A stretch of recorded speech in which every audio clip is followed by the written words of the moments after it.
মানুষ মব করে কেন কেন লুটপাট করে? গরিব দেশের মানুষ মাত্রই কি বন্য বেপরোয়া লুটেরা? এই প্রশ্নগুলো হাতে থাক। চলেন আমরা 10,000 বছর আগের দিকে তাকাই। চিন্তা করা যাক আজ থেকে 10,000 5,000 বছর আগের কথা, যখন কোনো রাষ্ট্র ছিল না, জনপদ ছিল না, নগর সভ্যতা ছিল না। তখন মানুষের জীবন কেমন ছিল?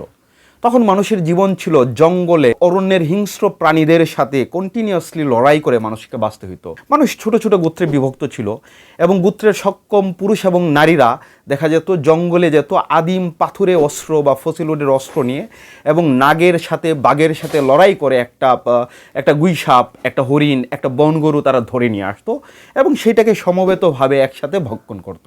খাদ্য শেষ হয়ে গেছে, আবারও জঙ্গলে যাচ্ছে, আবারও সেই হিংস্র সাপদ সংকুলের সাথে তাদের যুদ্ধ। এই যে যুদ্ধ চলমান অবস্থা, এই যে মানুষের একটা বন্য বর্বর দশা, যেটাকে আমরা বলি শিকার এবং সংগ্রহ যুগ, সেই যুগের অবসান ঘটছে মানুষ যখন চাষাবাদ পদ্ধতির আবিষ্কার করে ফেলে।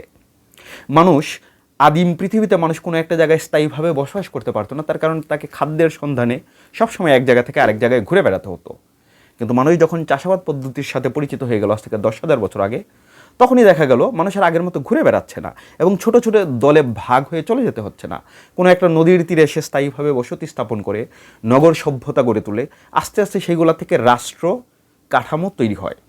তো মানুষ যখন প্রথম রাষ্ট্র নির্মাণ করে তখন কিন্তু মানুষকে প্রতিশ্রুতি দেওয়া হয়েছিল দুইটা জিনিসের। এক হলো নিরাপদ বাসস্থান, দুই হচ্ছে খাদ্য খাবার। এইগুলা নিয়ে তার কোনো টেনশন থাকবে না, এইগুলা তাকে কেড়ে খেতে হবে না। রাষ্ট্র সিকিউরিটি দেবে, মানুষ রাষ্ট্রের মধ্যে থেকে চাষাবাদ করবে। এই যে মানুষকে যে রাষ্ট্র সিকিউরিটি দিবে, রাষ্ট্র নিরাপত্তা দিবে, এই প্রতিশ্রুতি এরই ধারাবাহিকতায় আমরা দেখি যে ছোট ছোট জনপদ, নগর সভ্যতা, এইগুলা থেকে ছোট ছোট রাজ্য, বৃহত্তর সাম্রাজ্য, এই স্তরগুলা পার হয়ে আমরা এসে আজকের পৃথিবীতে, আজকের যে রাষ্ট্রীয় কাঠামো, পৃথিবীতে 300 বা তার আশেপাশের দেশ, এই রকম ব্যবস্থার মধ্যে পৌঁছে গেছি। কিন্তু ব্যবস্থার মধ্যে পৌঁছানোর পর আমরা কি কোনো কারণে রাষ্ট্র বা এই ব্যবস্থা কি মানুষের সাথে প্রতিজ্ঞা ভঙ্গ করছে? আজ থেকে 5,000 10,000 বছর আগে যেই প্রতিজ্ঞা দিয়ে রাষ্ট্র মানুষকে একটা কাঠামোর মধ্যে নিয়ে আসছিল, সেই কারণে কি মানুষের ভেতর থেকে অরণ্যের স্মৃতি, ওই যে কেড়ে নিয়ে আসা, হিংস্র নাগের বাঘের সাথে লড়াই করে খাদ্য ছিনায় নিয়ে আসার মেমোরি কি মাথার মধ্যে জেগে ওঠে? এই বিষয়গুলা ব্যাখ্যা করতে চাই আমি একটা গল্পের মধ্য দিয়ে। গল্পটার নাম হচ্ছে ব্রহ্মনাগের মাঠ। লেখক তারাশঙ্কর বন্দ্যোপাধ্যায়। আমার খুবই প্রিয় একটা গল্প এবং এই গল্পের বিষয়টা আমি সংক্ষেপে একটুখানি বলি। গল্পের বিষয়টা হচ্ছে এরকম: খুব নিচু শ্রেণীর মানুষ, যাদের বলা হয় নিম্নবর্গ বা নিম্ন জাতের মানুষ, যাদেরকে আমাদের টেক্সটগুলোতে বলা হয়, আমাদের ধর্ম সাংস্কৃতিক রাষ্ট্রীয় কাঠামোতে যাদের আইডেন্টিফাই করা হয় নিচু বর্গের মানুষ হিসেবে, এই রকম একজন মানুষ হচ্ছে গল্পের কেন্দ্রবিন্দু। মানুষটার নাম হচ্ছে নটবর বাউরি। ডোম বা চণ্ডাল বংশের ছেলে, চাষাবাদ করে এবং তার নিজের কোনো জমি নাই, সে চাষ করে মনিবের জমি। তখন জমিদারি কাঠামো বিদ্যমান, পার্টিশনের আগে ব্রিটিশ কাঠামোর মধ্যে আমরা এটা চিন্তা করি। সে চাষ করে জমিদারের জমি, সেই জমিদারের জমিও কিন্তু জমিদারের কাছ থেকে কোনো একজন মহাজন নিয়ে সে নিম্ন শ্রেণীর চাষাভুষাদের দিয়ে জমি চাষ করায়। সো এই যে নটবর বাউরি, সে সাধারণ চাষার ছেলে, এইভাবেই তার জীবন চলে যেতে পারতো। কিন্তু একদিন একটা ম্যাজিক্যাল মেয়ের সাথে তার দেখা হয়। মেয়েটার নাম হচ্ছে লালমণি। সে হচ্ছে একজন নাগিনী কন্যা, মানে হচ্ছে একজন বেদের মেয়ে। সেই বেদের মেয়ে কোনো একটা মাঠে একদিন সাপ ধরতে গিয়ে বেকায়দায় পড়ে, নটবর তাকে বাঁচায় এবং বেদের মেয়ের যে চেহারা, যে ফিটনেস, হলো লীলাময়ী রূপ এবং দেহগঠন, এইটা দেখা এই চাষার ছেলে, এই যে সন্ধ্যা দেহের নটবর, সে খুব প্রলুব্ধ হয় এবং এই মেয়েকে নিয়ে আসলে ওই মাঠ থেকেই দেখা যায় নিজের ছেলে বউকে ঘরে রেখে চলে যায়। মানে হলো দেশান্তরী হয়ে যায় এবং লালমণির সাথে প্রায় 1 যুগ বিভিন্ন নগরে গ্রামে গঞ্জে ঘুরে বেড়ায়। তারা সাপ ধরে মানুষের বাড়িতে আশ্রিত থাকে এইরকম। এবং নটবর 12 বছর পর যখন লালমণি মারা যায়, তখন ফেরত আসে আবার নিজের গ্রামে। আসার পর দেখে তার যেই 2 ছেলেকে রেখে গিয়েছিল, সেই 2 ছেলে যথেষ্ট বড় হয়ে গেছে, এখন অনেকখানি বড়, 23-24 বছরের যুবক দুইজনই, এবং দুইজনই বাপের মতো চাষবাস করে মনিবের জমিতে। এবং যে স্ত্রীকে নটবর রেখে গিয়েছিল, সেই স্ত্রী নটবরকে প্রথম দেখার পর লজ্জায় সামনে আসে না, আড়ালে চলে যায়। নটবর তখন হাসে, বলে আয়, ভয়ের কিছু নেই, আমি বুঝছি।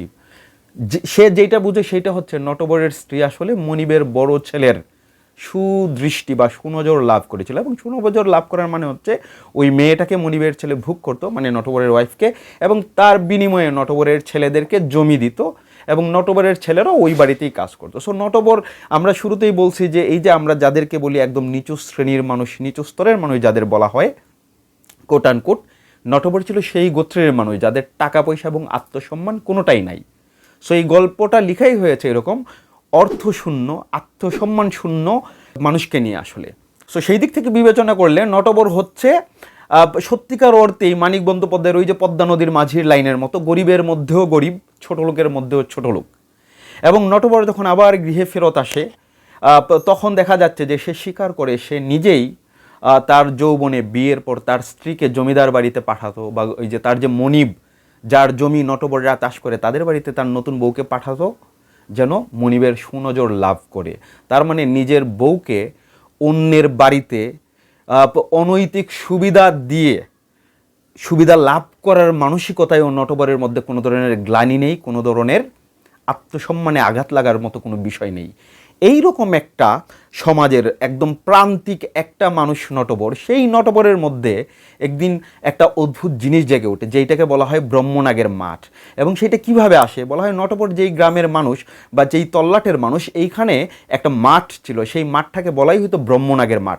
এখানে অত্যন্ত শক্তিশালী খুবই বিষাক্ত একটা সাপ থাকে এবং গ্রামের মানুষ দেখে যে এই সাপটা প্রতিদিনই দিনের 2 বেলা যখন সূর্য উদয় এবং অস্তের সময় সেই লাল মাটির ধূসর উঁচু মাঠের চূড়ায় গিয়ে উঠে এবং মনে হয় যেন সে সূর্যকে ছোবল দিচ্ছে এইরকম একটা ভঙ্গি করে বা সূর্যকে প্রণাম করে।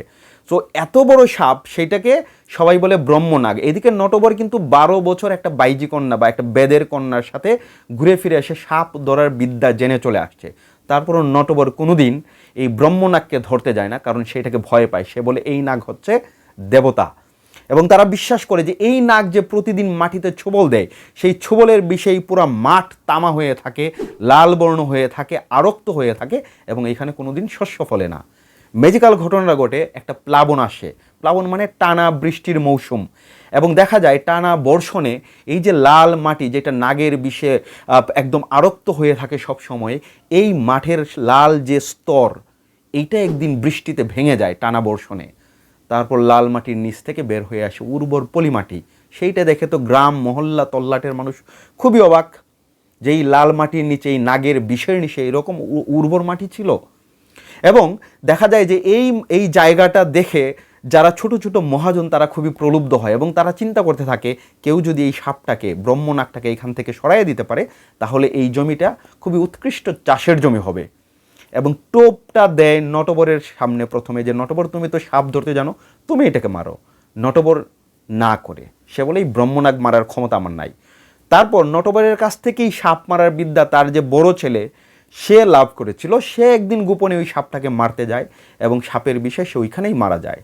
এই ঘটনাটা যখন ঘটে তখন নটবর খুবই ক্ষুব্ধ হয় এবং সে নিজে তার যে শিক্ষা, তার যে ছড়ি, তার যে তাবিজ কবচ, এইগুলা নিয়ে সাপটাকে মারার জন্য একদিন ব্রহ্মনাগের মাঠে যায়। এবং নটবর যেই দিন এই সাপটাকে মারতে যায় সেই দিন সমস্ত এলাকার মানুষ এই দৃশ্য দেখার জন্য ওই ব্রহ্মনাগের মাঠে গিয়ে হাজির হয় এবং নানান কিছু নাটকীয় ঘটনার মধ্য দিয়ে নটবর ফাইনালি ওই ব্রহ্মনাগকে মারে।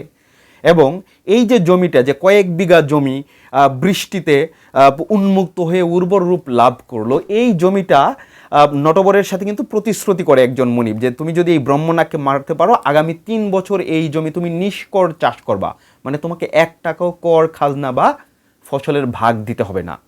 তো নটবর সাপটাকে মারার পর তার যে ছোট ছেলে, বড় ছেলে তো নাগের কামড়ে মারা যায়, তার ছোট ছেলেকে নিয়ে এই জমিটা চাষাবাদ করতে শুরু করে।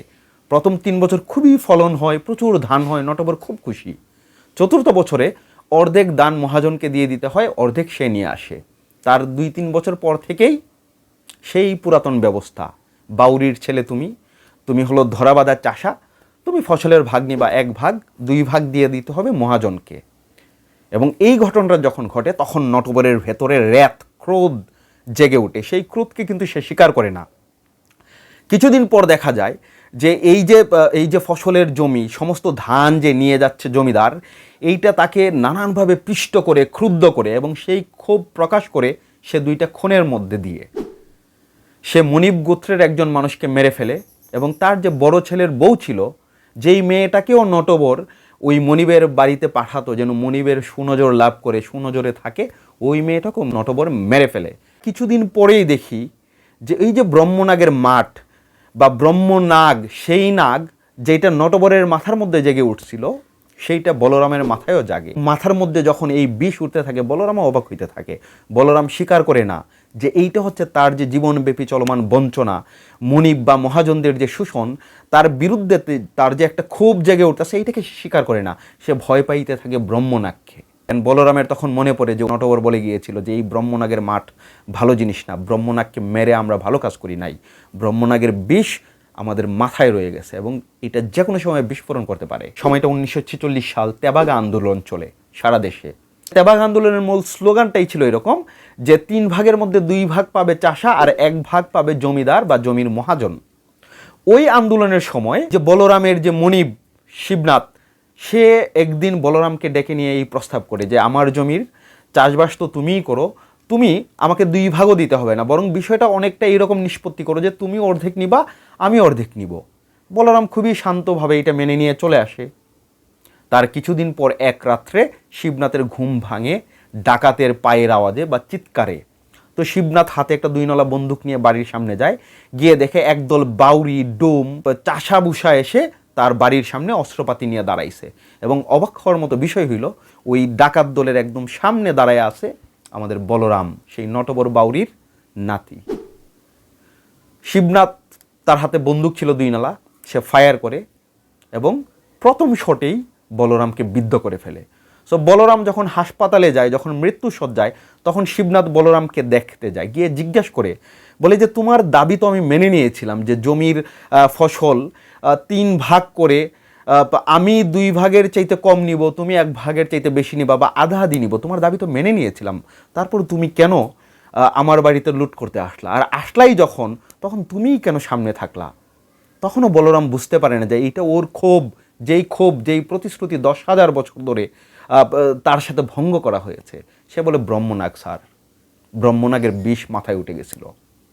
এই যে বলরাম বা নটবর যারা ধরতে পারে নাই যে মানুষের মধ্যে হাজার হাজার বছর ধরে সভ্যতা যে মানুষকে একটা কাঠামোর মধ্যে নিয়ে আসলো, তারপর সেই কাঠামোর মধ্যে রেখেই একদল মানুষ সমস্ত সম্পদ ভোগ করে, বাকি সবাই আত্মসম্মানহীন, সম্পদহীন জীবনযাপন করে, সেই মানুষের মধ্যে যে 10,000 বছর ধরে প্রতিশ্রুতি ভঙ্গ হওয়ার যন্ত্রণা, ক্ষোভ, বন্য বেপরোয়া হয়ে ওঠার যে প্রয়াস, সেইটা যে বলরামের মধ্যে অ্যাক্টিভ ছিল, নটবরের মধ্যে অ্যাক্টিভ ছিল, ওরা কিন্তু বুঝতে পারে নাই। কিন্তু বুঝতে না পারলেও এগুলো ঘটে।